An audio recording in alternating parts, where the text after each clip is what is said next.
Today we are diving into one of the most powerful tools in Leaders' Toolkit, and also maybe one of the most misused, I would say, and this is delegation. Welcome to the Leadership in Progress podcast, where we discuss all the things we are still figuring out at work as humans and as leaders. Each episode is packed with stories, tips, and real talk to help you build your leadership muscle for better connections, better results, and more meaningful workplaces.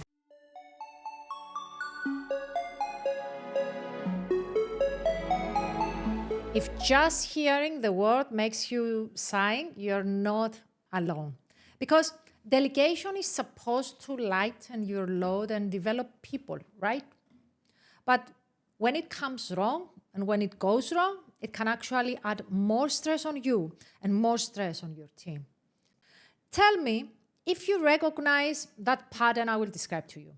You delegate something to someone, they do it wrongly, you fix it, and then you think, I should have done it myself in the first place. It would have been faster, it would have been easier. Or even worse, you give a task to someone with the expectation to take it over, and instead of stepping in, they feel confused, they feel anxious, they feel frustrated. In this episode, we are going to unpack why delegation fails in the first place, what are the common traps teams leaders fall into, and how to delegate in a way that actually builds your team. Here is how delegation usually looks in practice. Not how it should look, but how it usually looks in the workplace. The team leader is overwhelmed, okay? And they need to get something off their plate. They need to do it fast, so they call in someone from their team and they say something like that. Hey, can you take this, please? Can you complete this? They maybe give a few bullet points. They might say something like, let me know if you need me, or let me know if you have any questions. And then they move on. That's familiar, right? But what really happens here? If you do this, your team member most probably will be unclear about what success looks like. They will not have the full context. They will make assumptions. And even if they try their best based on their understanding in that moment, the result will not be the one you expected. That will probably bring you in the dilemma of either redo the job or save the situation. And in both cases, you will most probably feel frustrated. Any of the two options that I have just described sends an unspoken message to the other person. I don't trust you enough to get this right. And that right there is how delegation becomes disempowering. It's what we call the dump and ram approach. And it's not really delegation, it's offloading. It's outsourcing without alignment. And it doesn't build capability, it just creates confusion around. Now, let's break this down. Why does delegation fail in the first place? And I'm going to give you 3 common reasons today why this is happening. I know those are not the only reasons that delegation failed, but they are probably the most important. So I need you to remember those reasons, and I need you to make sure you remember them next time you are delegating. The number one problem is when we delegate the task and not the ownership. When you give someone a task with no clarity, no context, and no authority. They are just following orders, let's say. They are not solving a problem, they are checking a box. And nobody really likes to execute, but most of the people like to contribute. And I'm going to say that again because I think it's important. Nobody likes to execute, but most of the people, they like to contribute. Of course, you might have the execution, but you will not have the motivation. And you need that motivation from your people. So when you delegate the task and not the ownership, you send the underlying message that this is something you need to execute and not something I need your contributions to, right? And I guess that's fine if you're a doctor or if you're a pilot and you need to make sure that the process is done by the book exactly. But if you are a team leader and you want your people to be more creative, let's say, that you want them to come up with ideas, and that you want them to contribute more, then just execution is not the way to go. Let me give you an example here. You delegate to one of your team members to create a presentation on the results of the month, all right? And you tell them to send you the presentation by Friday morning. Friday morning comes, and you receive an email with the attached presentation. You open that, and you're not satisfied. You're looking for their contribution, their critical thinking, their ownership. You're looking for something more in the presentation, but all you can see is numbers and graphs. You're thinking that you have to redo the presentation yourself, and you want to have a decent sales meeting. And now you also don't have the time to do it because you also already lost 5 days when you delegated the task. Anyway, this is painful, isn't it? No wonder why next time you will not feel confident delegating that task to that person. But true delegation is not about assigning work. It's about transferring responsibility, transferring ownership. And we are going to talk about how you can do it later on in this episode. Going back to why delegation fails in the first place. And the number 2 reason why is that we are unclear about what done well looks like. And let me pause for a while here and quote some lines from the famous story Alice in Wonderland. There is a moment in that story where Alice starts asking the cat, "Would you tell me, please, which way I have to go from here?" And the cat responds, "That depends on where you want to go, when you want to get to."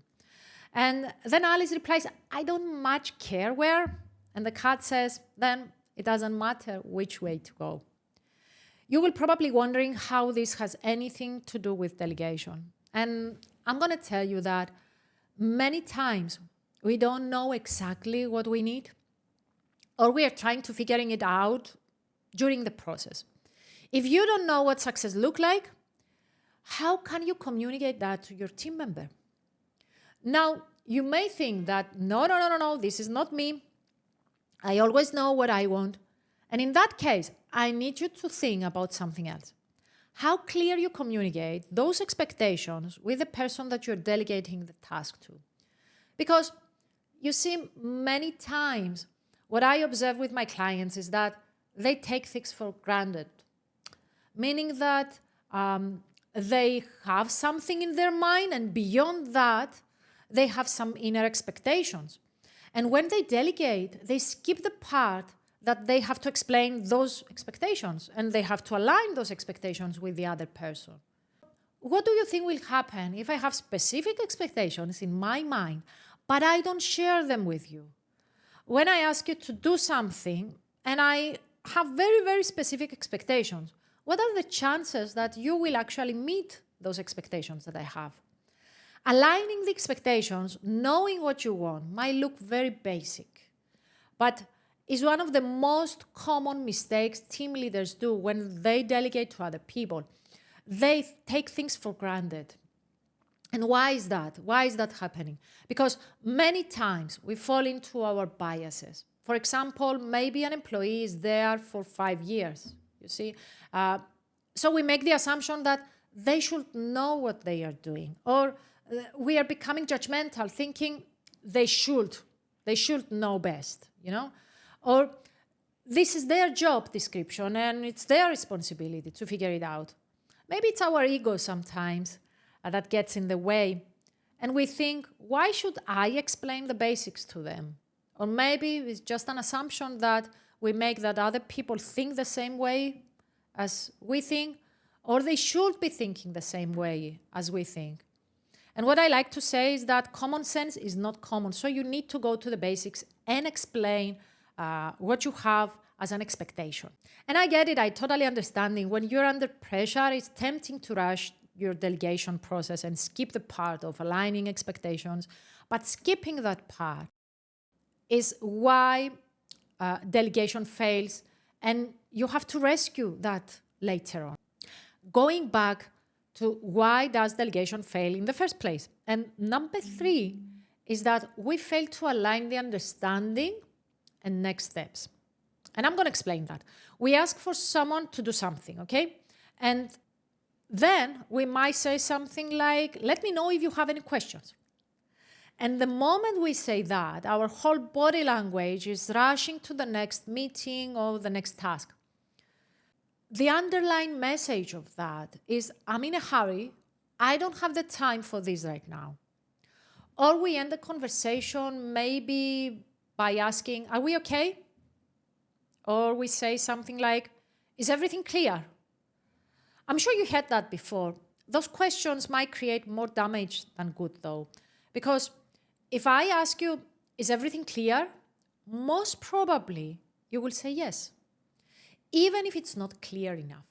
Because maybe you don't want to look dumb, or you're just afraid to say no, or you think it's not very polite to say no, you know? So most probably you're saying, yeah, everything is clear. And the conversation ends there. Now, in that case, when the other person say yes, I have no clue what they have in their mind. Even if the other person is honest and it looks like it's clear for them, think about it.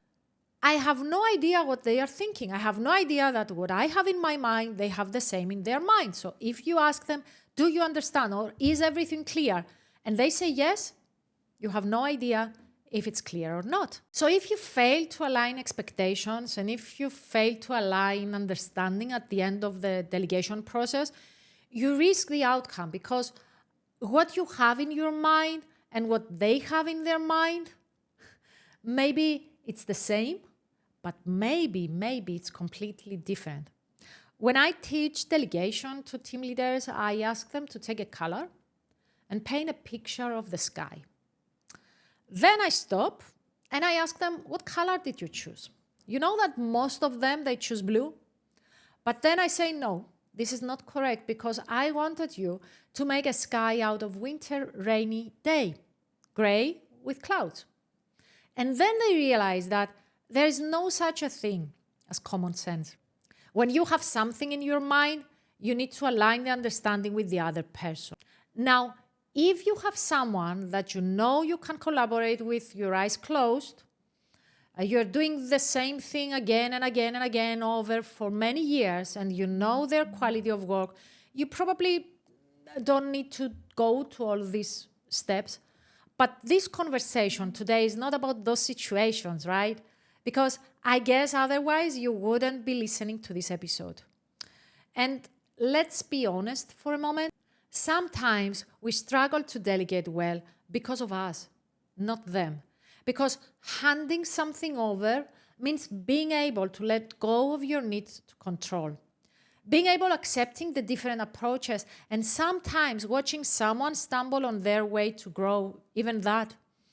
And that, I know it's hard, especially if you're a high achiever, especially if your identity is tied to being the one who gets things done.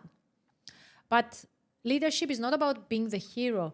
It's about building heroes. And you cannot do that if you are holding on to every rope, every answer, every step. So I need you to stop for a moment, pause, and ask yourself this. Are you delegating because you want it off your plate? Or because you want someone else to grow and build ownership? Because in both cases, you need to approach delegation as an investment. You don't invest in real estate, let's say, expecting you to receive your return immediately, don't you? You spend some time in the beginning. You make the investment, and then you allow time. So delegation is an investment of your time, is an investment of your energy. And if you make time for that investment in the beginning, then you will have better results later on. But if you rush in the beginning, chances are that you will need more time later on to fix problems. Okay, now we have understand more about delegation and why it's not working. Let's talk about solutions. In the next few minutes, I'm going to give you steps on how to delegate effectively and how to empower your people through delegation. Starting with number 1, Define the why, define the what, the who, and let them own the how. Start with clarity. Explain the purpose of the task. Why does this even matter? What impact does it have? Make it crystal clear what success looks like. You don't have to tell them exactly how to do it, but you need to make sure that they have an idea on how to do it.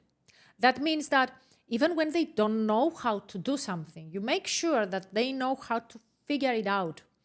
And you can do that by setting expectations, not instructions. For example, instead of saying, here is how I want you to do it, you can say something like, here's the key outcomes we need, how you plan to get there.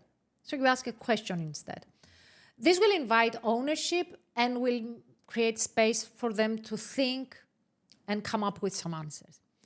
Number 2, agree on the when and make sure you challenge the yes you receive. And that is difficult because most of us, when we get a yes, we move forward. But I need you to challenge that yes, because people say yes very often without second thinking about it. Challenge the yes. If you know that they have a lot in their plate, challenge the yes.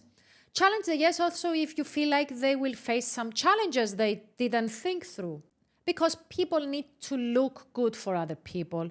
And if you see them rushing very quickly saying yes, go ahead and feel confident enough to make them think about their commitment before saying yes.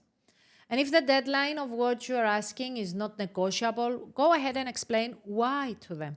Help them maybe prioritize in their mind with other things they have in their plate. In time, they will start thinking before committing to something because you teach them that you value more reliability over agreement. Having said that, you can always agree on the next touch point also. You can say something like, let's check in on Thursday to see how this is going. I can give you feedback. If you need it, let me know. This keeps you connecting without hovering over their head or micromanage. Oh, and don't just say, I'm here for you if you need me. If you're going to say something like that, you have to mean it. If your calendar is packed and your voice says, I'm too busy, your team won't come to you. So you don't say something like that unless you mean it, because sometimes when people rely on us and they cannot find us, they don't deliver. Create real psychological safety. Make it safe to ask questions, clarify, and co-create. Finally, number 3, when everything is done, debrief and provide feedback. Ask what worked well for you, maybe, or what was unclear. What would you do differently next time? How was the delegation process? Do you need something else from me? Give and also receive specific feedback, both positive and constructive, because otherwise, if you only say to me, good job, I never realize what I need to improve in the future, you know? And if you only give constructive feedback, they will not feel appreciated and empowered enough. I was talking to a manager the other day, and they said, I don't tell them the good things. They know it. But we don't need to take things for granted. No, they don't know it. If you only give constructive feedback, what they receive from you is negativity. What they receive from you is that you don't appreciate them or you don't see the good stuff, you know? And let me tell you a quick story about one of my clients. This manager wanted to be very polite with his team. So when he delegated, he used to say, we need to do this. We need to do the other thing. But the word we was in reality very confusing for people, because what does we mean? Are we going to do it together? Are you coming to me to do it together? Because we means together, right? He was afraid of using direct communication, so he was using all these we in his delegation process. And there is no such a thing as a shared responsibility. When you delegate something, you need to be specific on the who is doing what, why, and by when. When my client changed his communication from we to you and I, everything became more clear. He was able to delegate effectively, follow up effectively, and get the results he wanted, and then being able to give feedback effectively. So here's an idea. Delegation isn't about getting things off your plate. It's about putting responsibility into someone's hands with clarity, with intention, and with your support. You need to avoid the dump and run approach. You need to avoid the helicopter handover. And you need to choose something better instead of that. Empowered delegation. Next time you're about to pass something off, ask yourself, have I explained why this matters? Have I painted a clear picture of success? Have I made space for them to own the how? Because when you delegate well, you don't just get more done, you also grow more leaders. And that's the whole point, isn't it? So thank you for listening to the Leadership in Progress podcast. You're here, I guess that you're here because you care about growing your impact and your leadership. And I appreciate that in you. If you found this episode useful, go ahead and share it with someone that you care, someone that you respect. Oh, and leave me a comment with your thoughts maybe. I want you to know that I personally read and reply to my messages. So until the next one, take care of yourself and remember that, like everything else, leadership is a work in progress.